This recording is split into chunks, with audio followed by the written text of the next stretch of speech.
My BoxyCharm for the month of September arrived, and I wanted to share with you all what I got. So let's take a look. This little card tells you more about the products on the back and the price. This product I received is from Glam Glow. This is a stimulating and exfoliating treatment mask.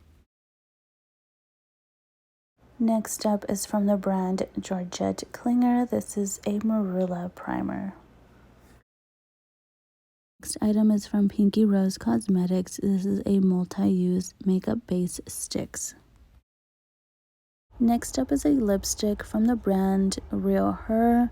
This is in the shade No Filter. This is a deep nude. Really pretty. Next up from the brand Half Caked. This is a duo fiber brush and a blush in the shade In Bloom. Very pretty. Here is everything I received for the month of September. A $152 value, which is awesome. I got variation number 34.